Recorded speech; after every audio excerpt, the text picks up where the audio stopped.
people. What's up, Flow Riders? Welcome to the show, Graham. As you can see today, it is just me. Ken and Glenn have Katie duct taped to the chair so she can't move until we get everything popping for the brand new release. So she's being held captive today.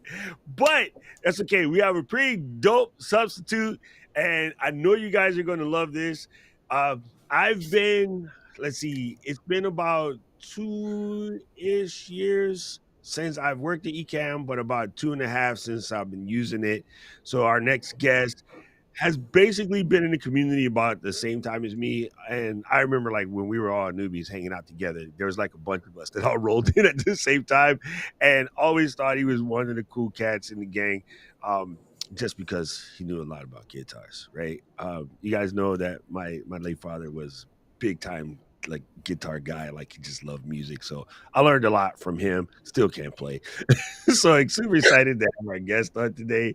And we're gonna talk about like how he's using Ecamm for his podcast and was brilliant. So we did a show a little bit back about, using a podcast as a way of highlighting portions of your business.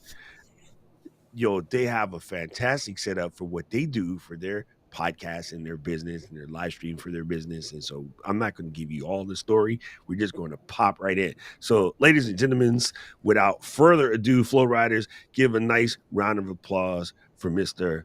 Maury Rutch. What's up, Doc? Boss, you know the coolest part is I'm sitting here and I'm listening to the intro. I always got my little bop when the intro comes on. I love it. And I actually posted it on my reel because you sent the video of you playing the intro acoustically. And I was like, oh, it sounds better.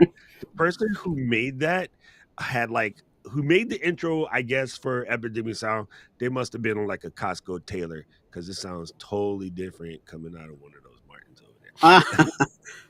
I love it. I love it. I'm so happy to be here. Thank you for having me. And that's one of the first times I've ever been on a live stream where the other host was duct taped to something. So there you go. There you go. Okay, listen. This is just going to ice break this. This is all the rage right now. Everybody's talking about Chat GPT, right? So me being the smart aleck, I said, okay, let me go in and ask Chat GPT a question, and then I'm going to ask Maury to see what he comes up with, right? So I said, Chat GPT, what are the top 5 acoustic guitars ever made? So go. Guitars or brands? Guitars. Martin. And then a distant second, Gibson. Fender. Taylor. Reverend. Okay, so ChatGPT said Martin, Gibson, Taylor, Collings, and Santa Cruz. And I would have threw Fender in the list too, because believe it or not, I have a unvarnished, like circa 1968, 69 Fender Mustang that my uncle gave to me. My uncle was a guitarist for Teddy Pendergrass and the Blue Notes. And so he gave it to me when I was a kid because I guess he wanted me to be cool like him. And my mom was like, no, because all you do is go on the road and talk to women. So I never got to play it, but it's I still have it. It's chilling in a box somewhere. Okay, so here's one better. All right, so I was like, all right, cool. I know that Maury is a Martin kind of guy. So I was like, GPT, that was all right. You don't know nothing. Let me ask the next one. What are the top 5 Martin guitars ever made? D45, D18, D28, 0028, D35. Bro, you almost as good as ChatGPT. Wait, I mean the other way around. The only thing different ChatGPT added to the list was OM28. So their list was, and they said that's not a he, it's a it. It said, oh, man, this is gonna get bad if we start calling it a he. It said these are some of the highly regarded, sought after Martin acoustic guitars ever made, known for their exceptional tone, craftsmanship, and playability. The specific rankings depending on individual preferences, but these are consistently in the group, right? So D28, D45, HD28, OM28, and 0018. So you had every single one of them but one. All right, bro, you are an AI guitar specialist. I try. I try. I That's try not to pretty be good. robotic though. No, true, true. So I'm having so much fun messing with that thing and just seeing like what it would know in comparison to people who I know what they're talking about. So it goes to show you like it did a pretty good job, right? And I like the Oh yeah. fact that it confessed the same thing any good specialist would do. If I rolled into your store, you and I asked you that question, be like, "These are mine." Some people will have different preferences because of different things, right? Yeah. So Yeah. I was listening to, and oh my goodness, people, if you ever want to test your AirPods Pro, or if you have something like AirPod Max, I have a pair of Shure Ionic 50s. They're just out of reach, but they're really, really like high end phones. And then so I was listening to some of your comparisons between various guitars. Could you explain like sort of how that works? Well, thank you very much. We take a lot of effort in trying to give you guys the long distance idea of being able to come in here and listening to two guitars. And two of the guitars you mentioned on a minute ago, D28, HD28. What we'll try to do is we have a setup here of two microphones that always stays the same. The interface is always the same. The EQ is flat. I use the same pick when I'm picking to make sure there's no variable. And what I'll do, I'll literally just play the same four chords on the D28, play the same four chords on an HD28, and in an editor later, I'll cut from one to the other back to back with no spaces. And it's been a couple of years since we're using the same setup, where we do try to post a bunch of stuff on YouTube where somebody looking for one of those guitars finds that comparison. And you nailed it on the head, listening to it on very good earbuds or headphones or good speakers. Don't do it on a phone. Don't make a big critical decision on really tiny speakers on an old laptop. But that's the idea. Listen to something on a very good quality system, and it does at least give you a benchmark. Neither one of those guitars will sound exactly the same in a room when you're there, but since they're both in the same studio before it goes to YouTube, everything else is a level playing field. So that's our idea and our hope.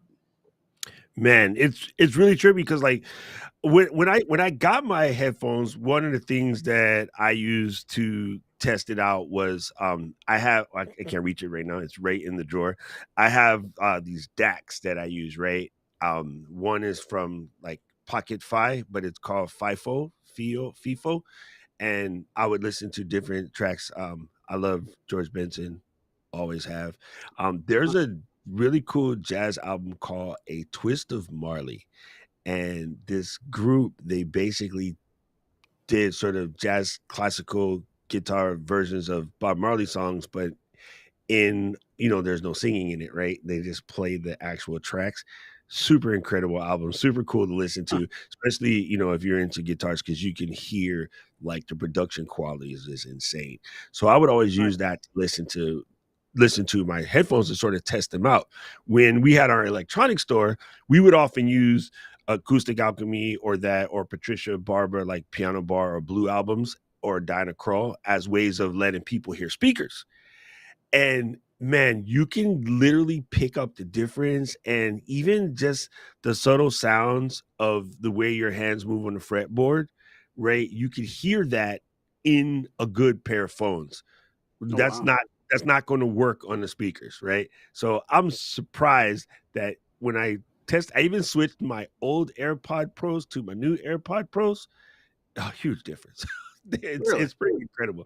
So, explain to us. I mentioned it in the pre-run a little bit about how you're using Ecamm as a way of running your business or helping out your business. Can you walk people through that? Absolutely. What I'm doing is I'm taking full advantage of everything Ecamm has to offer, and whether it's pre-recorded, live broadcasts like this, what I'll do is, for an example, Monday we have a podcast with Spoon Phillips of One Man's Guitar, and he and I talk every Monday about mostly Martins. It's called Martins and More. On occasion, we'll talk about Blueridge guitars or other items. But on Monday, the way I'll use Ecamm, he and I will do an interview like this. I'll record it without broadcasting, and we'll both have video files and audio files. And that's Monday's pre-recorded podcast where we'll get together for an hour, get everything onto my computer through Ecamm, put it somewhere else later and do some editing, both audio and we eventually have to add it to a program that does animation. But Ecamm is the way we collect mostly the audio from that, but it's much easier to use than doing any kind of Zoom or Skype. So Ecamm completely takes over my Monday duties. Tuesdays, I do a program called Mystery Guitar Podcast, where I'll record myself playing a guitar, but I'm only going to show the viewers just the fretboard, so you don't get to see what brand it is. You don't get to see the body. Ecamm allows me to capture that 4K recording because I can select, a higher resolution. That goes onto my hard drive and gets offloaded into the same animation program later, where we show a little TV cartoon version of me as talking, but the Ecamm captures the performance part, and these things all get put on the audio version of a podcast later. But Ecamm is the way I'm able to record that to my hard drive. Wednesdays, what I'll do is a live program called Virtual Tour of our Martin and Blueridge guitar inventory. So I'll use Ecamm both to save the recording to the hard drive, and I'll do a live broadcast on YouTube 4 p.m. on Wednesdays. After that program's over, I'll take the file that Ecamm saved, because we can record to the computer while we're live streaming, which is a gigantic lifesaver. I don't know if you guys, a lot of people watching, use that feature. I'll take that program, Dropbox it to my iPad, and I'll cut that up into 8 other videos. Instead of showing the whole 1 hour program where we played 8 guitars, I'll cut those into 8 pieces, and I'll have 8 recycled videos to go onto YouTube later that week. Ecamm lets me do both the live side of that and the recording side of that, thank God. No extra work for me. Thursdays, my friend Marshall Fleischer and I will play Martin versus Martin, live broadcasted on Ecamm the same way. We'll play and broadcast live for an hour on Thursdays at 6, both on YouTube and Facebook. That program is also saved to the hard drive.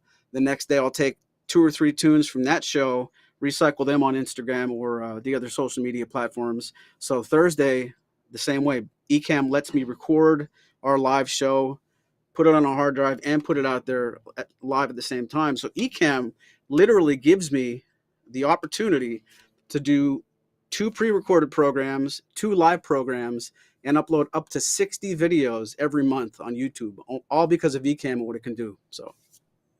Are you guys listening to the man? Are you guys listening to the man? You know what? Here's the part that's brilliant.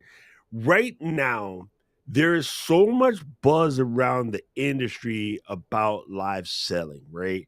You have your own, Murray's Music Q, what's it called? QVC? Yeah, you gotta have your QVC already set up. And that's because if you're going through your inventory, you're showing people what's available, and then you can even go and play a little bit of the sound, show them, and then so using that, I mean, like you're doing live selling in a way before it became the hot new thing, right? So it's kind of a brilliant setup. And I love the fact that you're able to chop these up into individual pieces and send them out.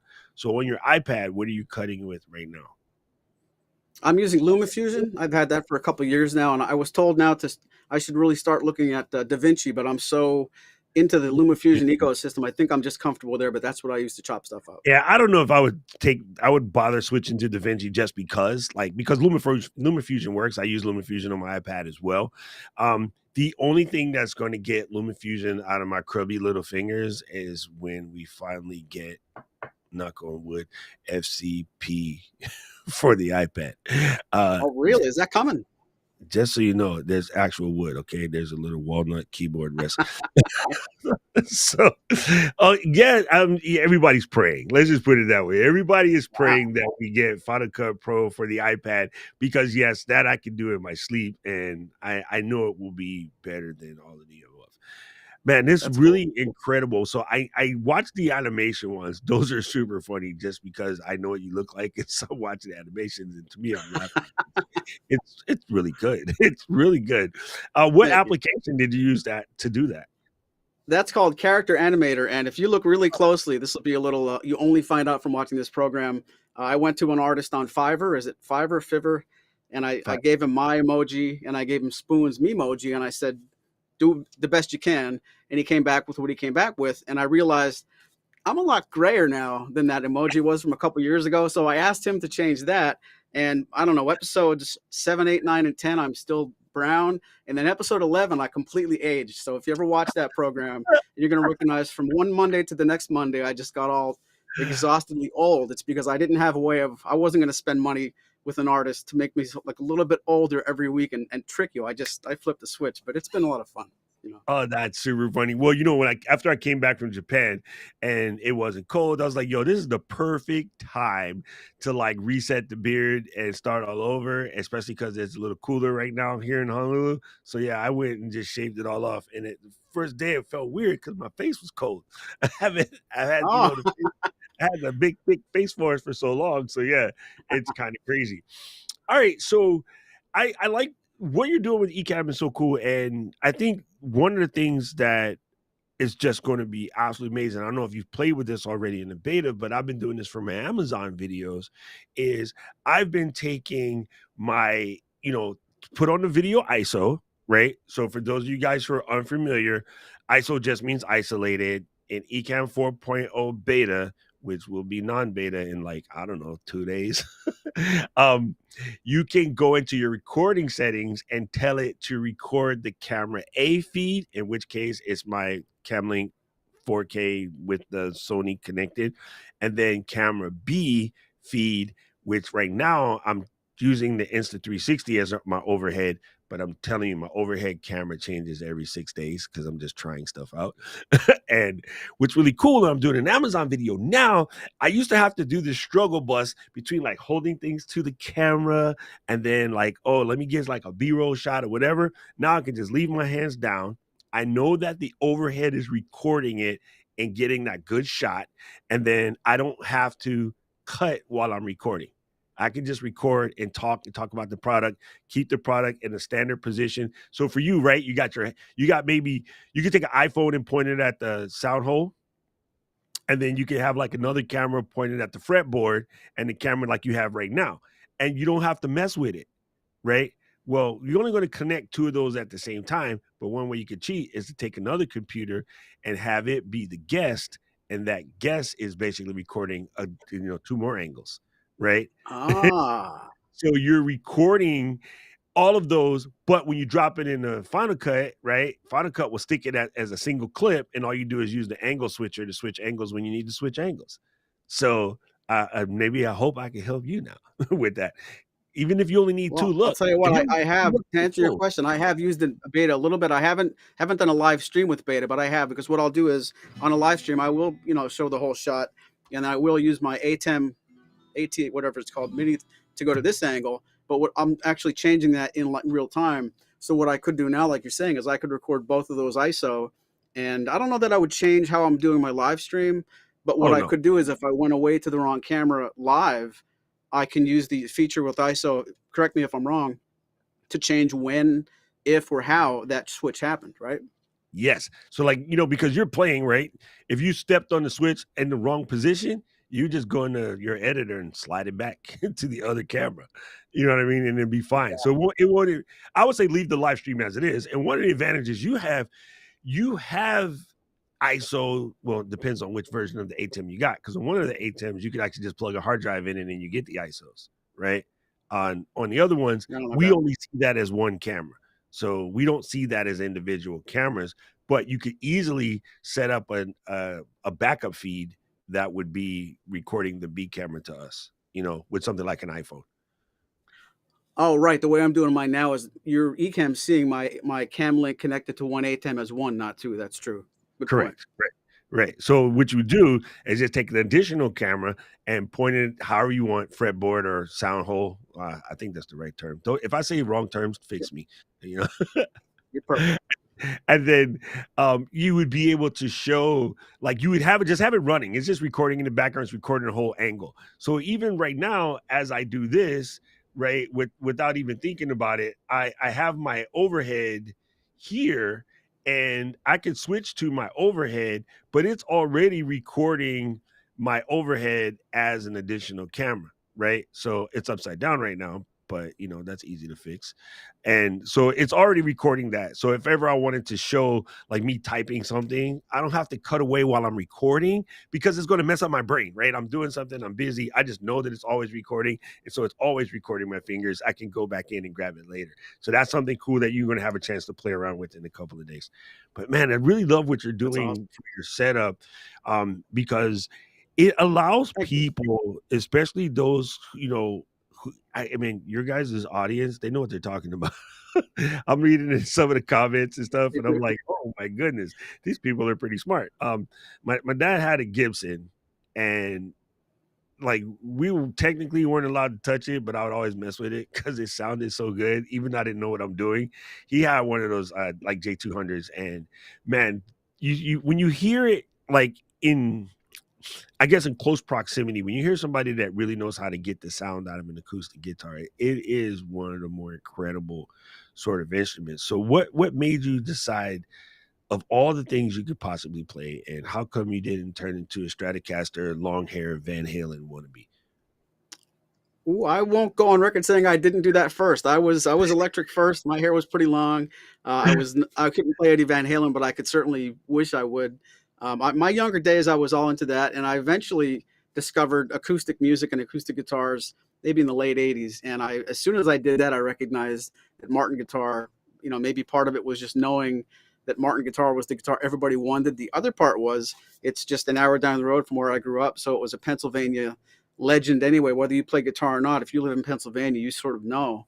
And ever since I was a kid, and as a teenager, late teen, Martin guitar was the was the top of the mountain. It was one of those things where I don't know what I'm going to do with my entire musical life, but it's going to have something to do with acoustic guitars, and someday that'll be like what you aspire to get. So Martin was first and foremost the, oh, if I could have anything I want, maybe someday if I work hard enough, that kind of thing. That was the goal.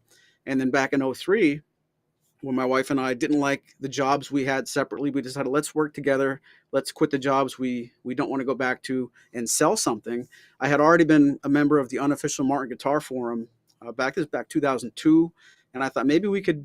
I was starting to make parts for the guitars. I with this little white piece is called a saddle, and I was making them out of bone, recognizing that there was sort of a market for it. Fast forward the idea to sell my own parts. Maybe we could sell Martin guitar strings. We applied to Martin and said, could we become an accessories dealer? And they said, we went through the channels and they let us. And as soon as they did that, I thought, I want to sell your guitars too. And I said to Lori, I said, let's apply to be a Martin dealer, guitars too, not just strings, much bigger commitment. She said, someday. I said, right now, I want to do it right now. And to make this story a little shorter, in August of '03, we actually talked them into it, and they said, there's nobody geographically in your way. You're not physically located in a place where there can't be another one. We'll let you try it.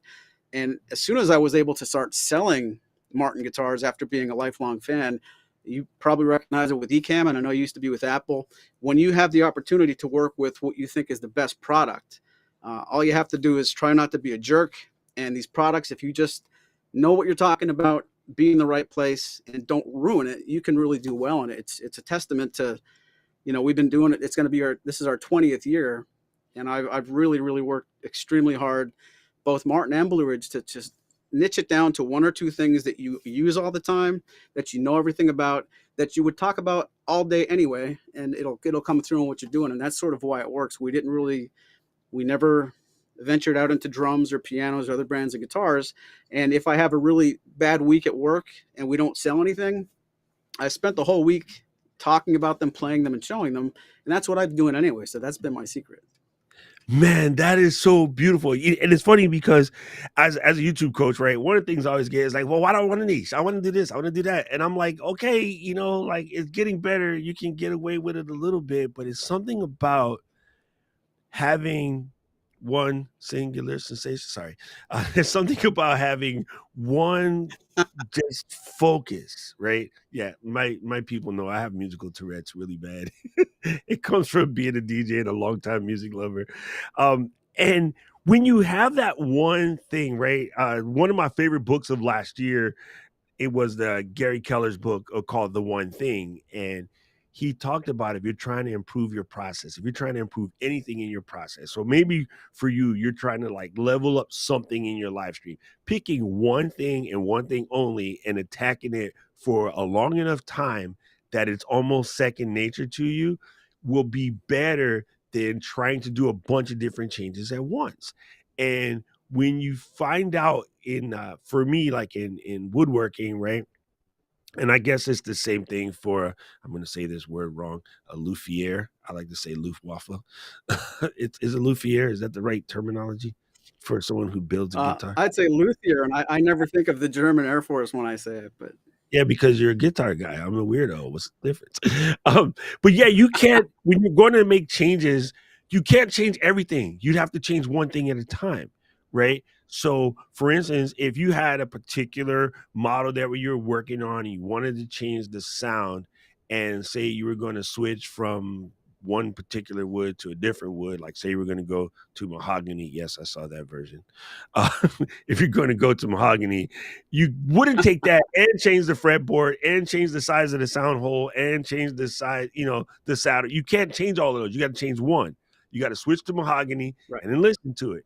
And then maybe try an older mahogany and listen to it. Try a younger mahogany and listen to it. If you try to change all of them at one Yep. time, you don't know what actually worked. You have zero clue. Now you're just guessing, right?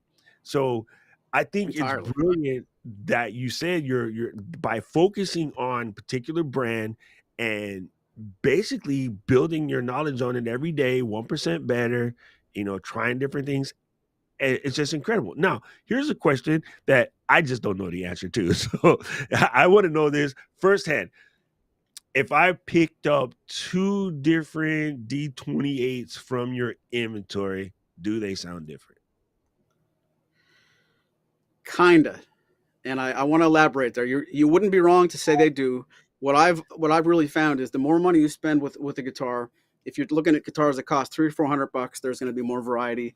You get up to $1,000, and this is generalizations, but the more you spend on something, the higher up the food chain you go, the more consistency they have. And if you look at a D28, which I would call the top middle, you can certainly make an argument there are guitars that cost more money, but a D28 is a lot of money.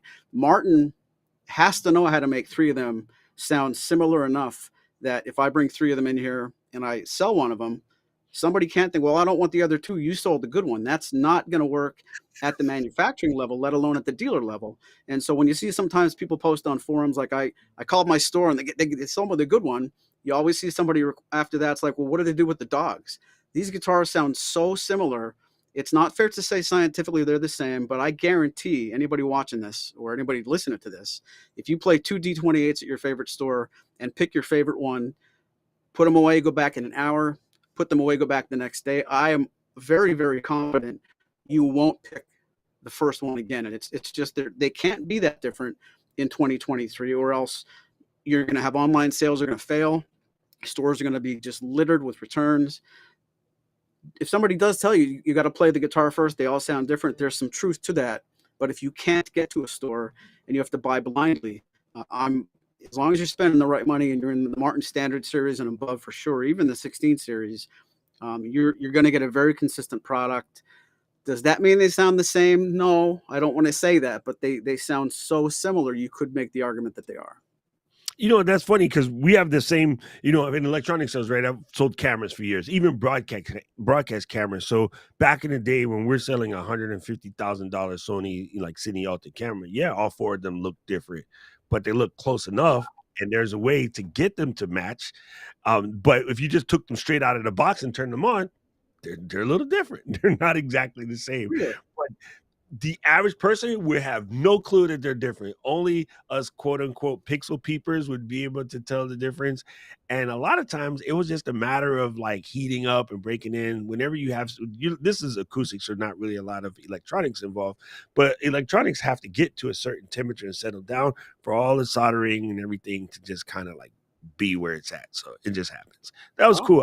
I just always wondered that because definitely we had when I'm selling speakers, right? I'm selling high-end B&W speakers like the 801. Remember the Maxell commercial where the guy's sitting there listening to Flight of the Valkyries and everything's flying in his house and the speakers go past? Yeah, dude. those speakers, those are like B&W 801s. And people would swear like, oh, this one sound different from that one.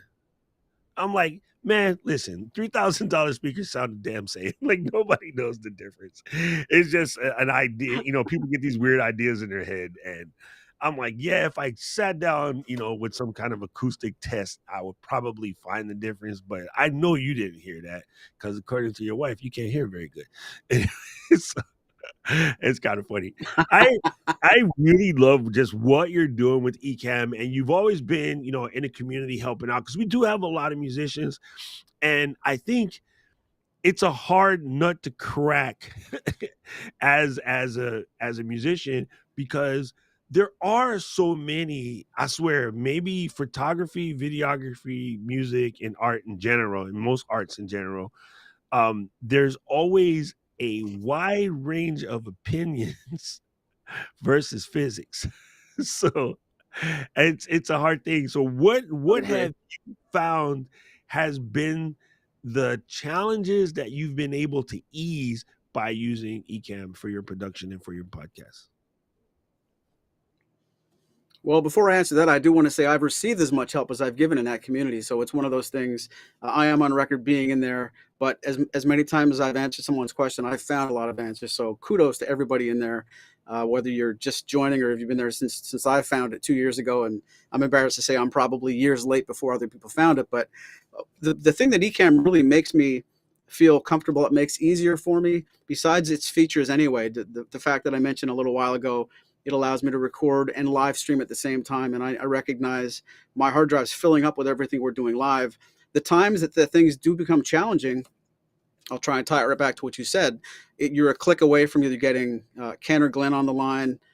If you ask a question, or more importantly, search a question that was already asked, somebody had my problems 2 weeks ago, and if I'm being smart, how do they solve it? The fact that we're all doing this together, and I didn't find Ecamm, subscribe to it, throw the receipt away, and go, my own path. I know that everything I'm doing, frankly, I do watch the forum and the Facebook side of Ecamm every few weeks just to double check to make sure, even though it's working, am I doing it the efficient way? And there's times where if I have a question or a hiccup, the support team being, Ecamm literally, or the Ecamm community, that's probably the easiest thing, because I have used things in the past, hardware and software. Some of that Adobe stuff you asked me a minute ago, character animator, getting questions answered with Adobe isn't quite as easy as getting questions answered with Ecamm. And I don't mean that as a dig, but it's the truth. I'm True. really happy knowing that I can get a hold of you guys anytime I want. You know what's funny, and I normally wouldn't be allowed to say it, but since you brought it up, I can say it. My Adobe subscription costs a little bit more than double the Ecamm one, and nobody over there answers anything. Okay, this is one of the oldest companies in the tech space, especially on the Mac side, and getting an answer out of the Adobe squad is like pulling teeth. Now, their communities are pretty good, but it's art based. So the opinions are various, right? So you got to kind of like work with it and sort of figure out where you come from. But hey, I mean, it's out there. There's a university, YouTube, or whatever. And yeah, you're right. I think our best support person that we have on staff is the community. The community is really vibrant and epic if you spend time there. And I love what you said, and I hope somebody listening to this picks up on this. For the products that I use that are not Ecamm, I check the forums when everything's 100% working, because when and if I run into a problem or someone else runs into a problem, I've already seen the answer or heard someone else have the answer. I'm able to help, right? So in the Rodecaster Pro community, right, I'm looking in there all the time, and mine works. And so far, so good, flawless. Like, again, knock on wood, no problem. My Keychron keyboards, I'm in their community. Like, I'm always just checking stuff because, yeah, like you said, you never know. And when it comes up, it's nice to know that you can solve it quicker because you spent the time to study it. You know what I mean? And I don't know Yep. if people know this, but pilots, they go in the simulator all the time, even though they fly 7 days a week. Sometimes they still go in the simulator all the time to brush up. When I was in the Army, we went to the range all the time to brush up, because you don't want to find out you're not ready when you need to be. It's not a good place to be, right? So, yeah. Even as a paramedic, we got tested on CPR every year, even though we probably did it 17 times the week before you went to go take the test. You just got to stay on it, right? So I'm glad you said that, because it's very cool. All right, so You can't get too good at something. I guess one last thing before we drop into Q&A, just again, for anyone listening, could you kind of run through your setup again and just sort of explain to people how you got it all configured? Because everybody's always nosy about people's configurations. Remember back in the day when we'd pull up to like the parking lot at school, right? And the section of us that had like our quote unquote muscle cars back then, all of the hoods are open. Everybody's walking by, looking in each other's stuff.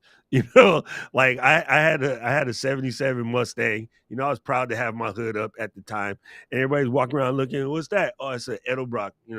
The new Edelbrock carburetor, bro. Listen to this thing.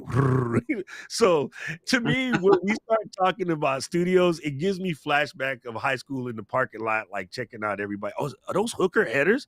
Man, how'd you get the money for that? Oh, can I get an eighth in? Sorry. Anyway, go ahead. Well, I'm a little bit embarrassed now because I'm the only guy in my band that can't talk like that. Took the bus to high school, first of all. Secondly, at the end of our gigs, when we're talking about stuff and the conversation goes to cars, the guitar players, the drummer, they're all over there. And I'm like, I'll start packing stuff up because I have no idea what you're talking about. So thanks for trying to include me there, but it's right up here. I don't even know how to spell carburetor, but to my work, the stuff I'm using, I'm the guy that bought the Canon M50, the original one, and never got smarter than that. So I eventually got the M50 Mark II, which had the better autofocus and the clean HDMI out. So I have an M50 Mark II aimed at me for a wide shot. I have a duplicate version of the same exact camera on a slider. It's going to be subtle, but you might see the pictures just moving just a little bit to be seasick.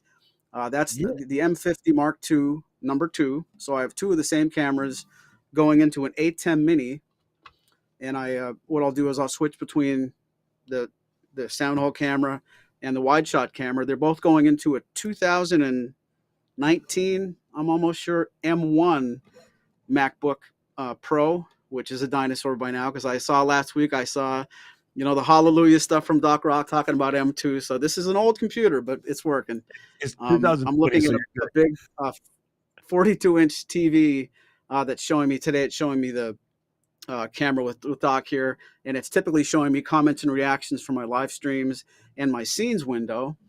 If I look to the left, here's my MacBook Pro. It's an LG monitor connected to the MacBook Pro, and that's got the preview screen, overlays and sound effects, which I won't need very often, but it has my camera effects and my interview window for the times I do have a partner on the screen with me. If it's my interview, my guest, I see that over here, and a big green clock to tell me when I'm just about ready to wrap up. And then if you think my 2019 MacBook is old, behind it, I have a computer that's a 2009. Go ahead and rewind this podcast and listen to what I said. 2009, excuse me, iMac, and that's actually running Behringer software for the X Air. If you guys are familiar with the Behringer mixers, where the mixer is basically a brain and it lets you use a computer or an iPad, I have the X Air is taking care of the audio, because what I'll do, I'll use a MIDI foot switch. The times I'm talking on my program, you're hearing my voice come left, right with a flat EQ, no effects. And what I'll do sometimes, all the time, when I'm playing the guitar, I'll use my foot and I'll switch to a preset with that computer that adds just a little bit of reverb and delay, and hopefully it's not noticeable when you're playing,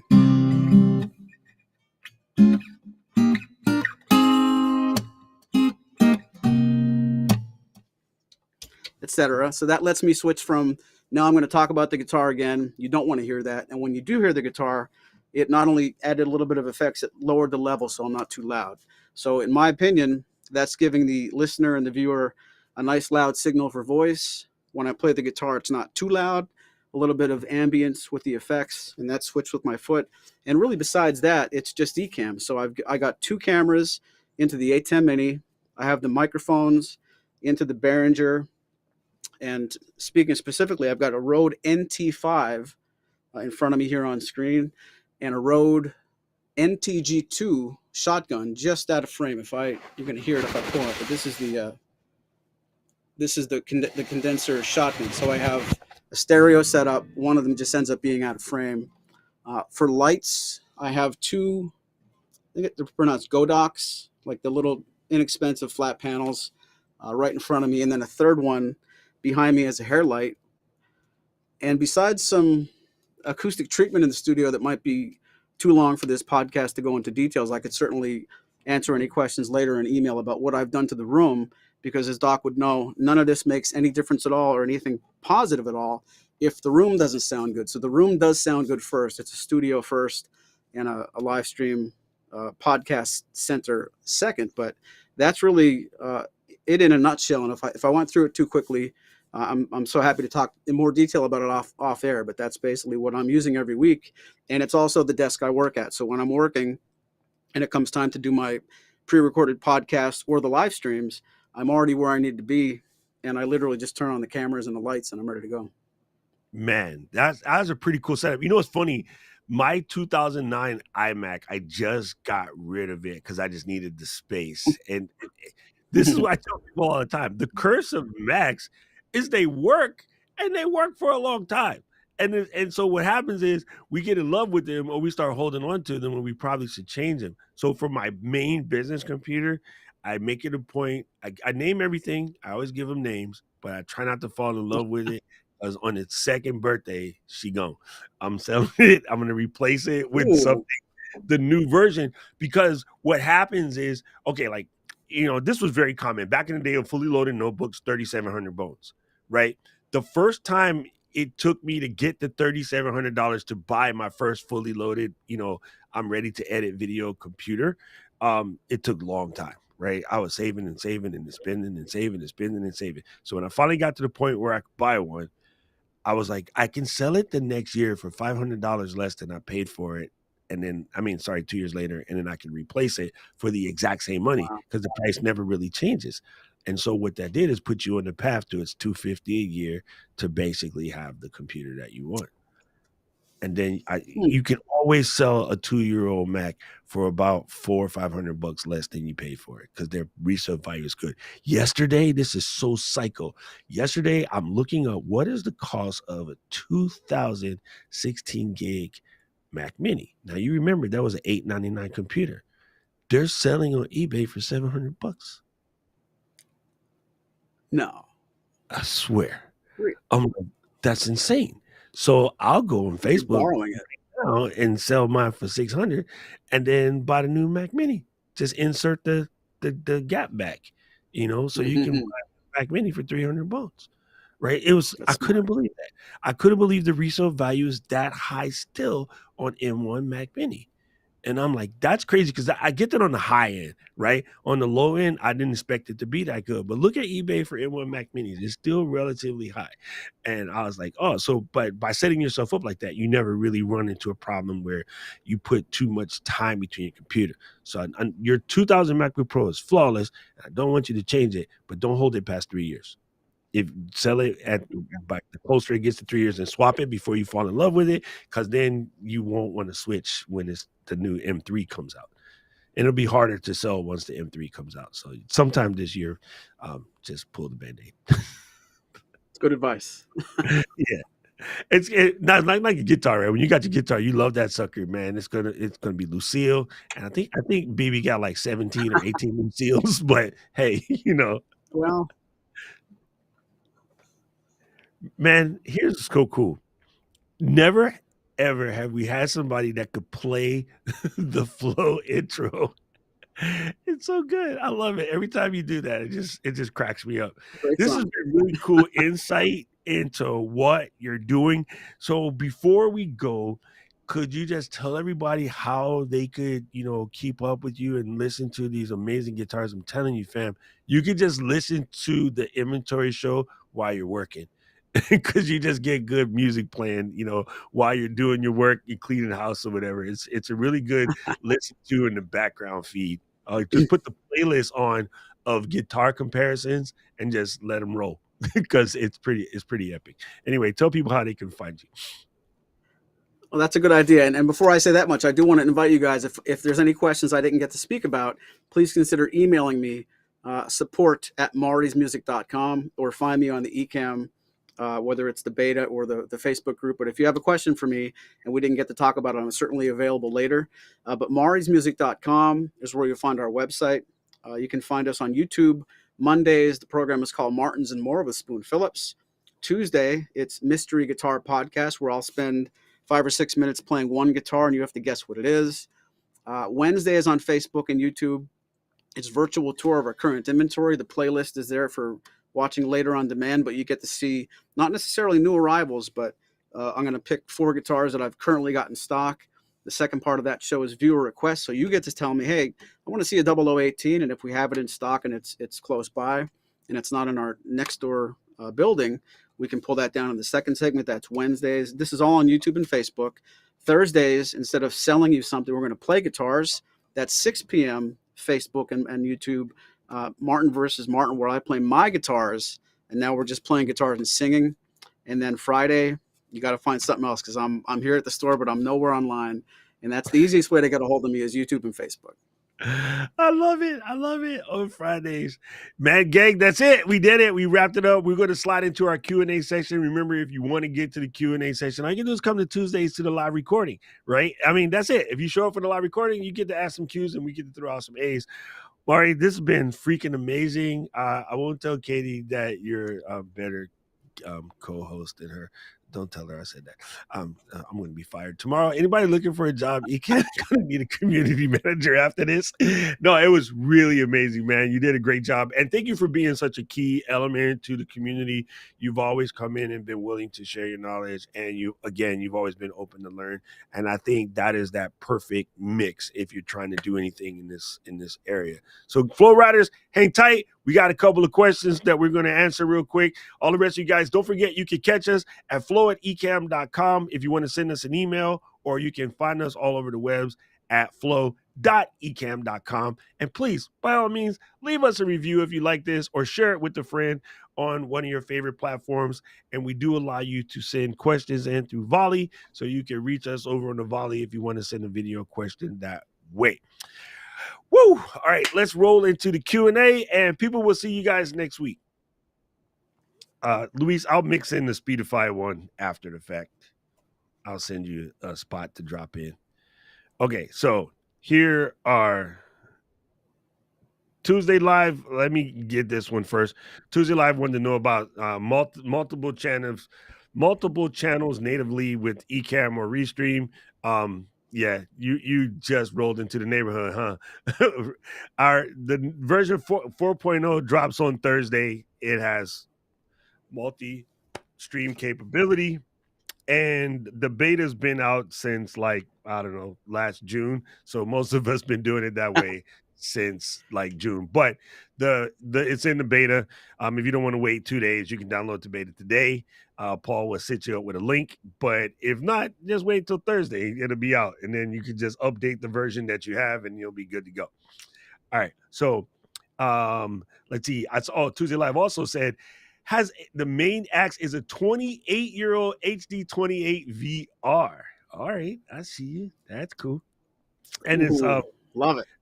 so yeah, we did cover Maury's audio capture setup, and the main thing to keeping your mic out of frame is a shotgun that can handle that, right? A lot of people so let me slow my roll.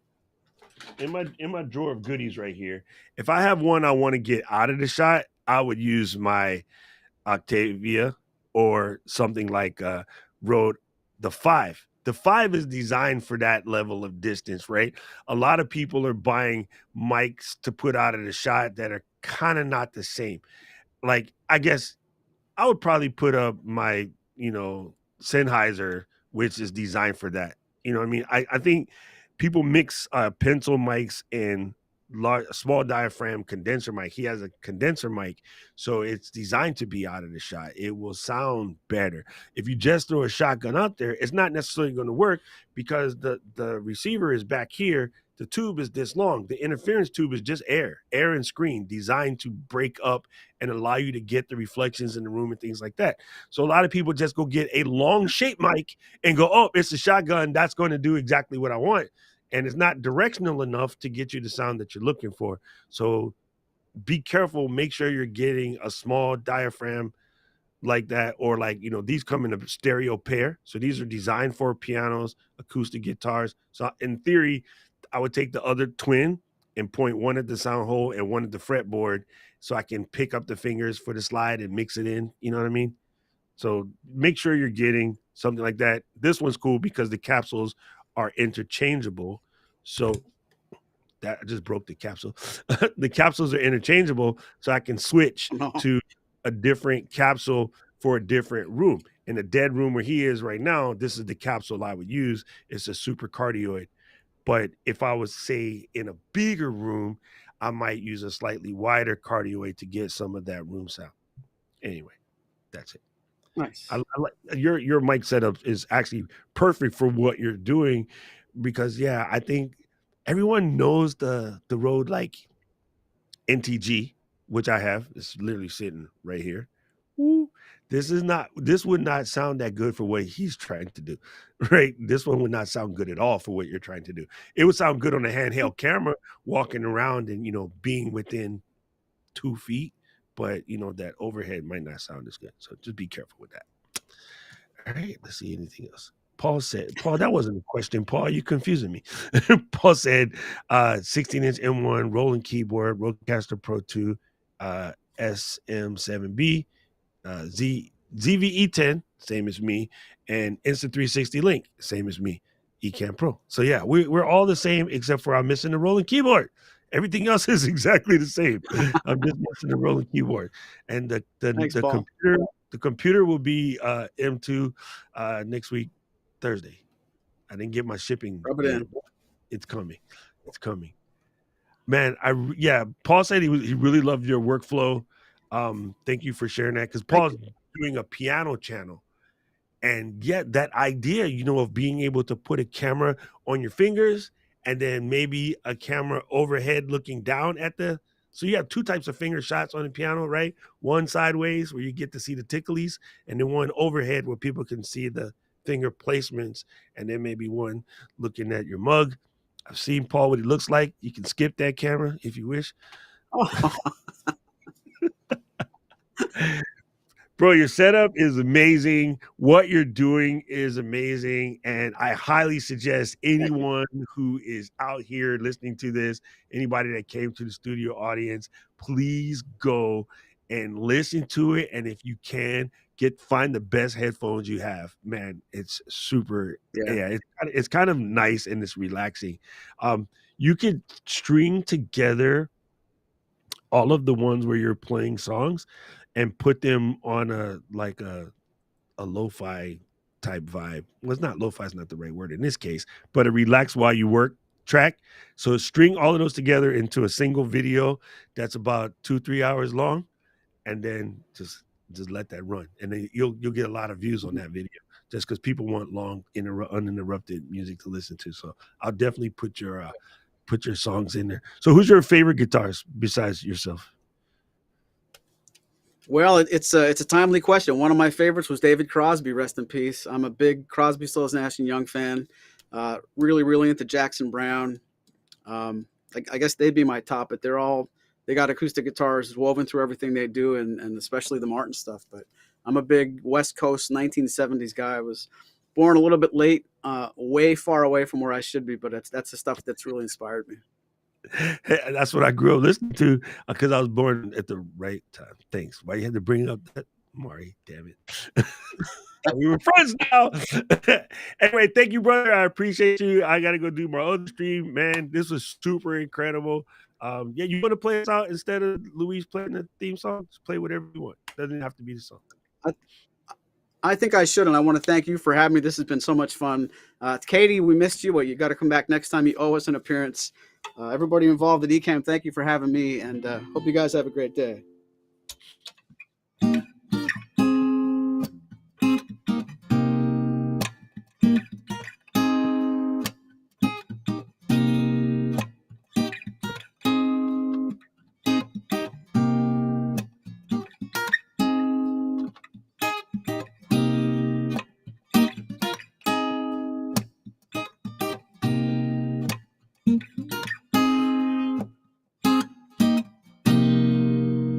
Yes, sir. Thank you, gangs. Mahalo, Flow Riders. We'll see you guys next week. I appreciate you so much. Thank you, Murray. You're awesome sauce, man. Awesome sauce.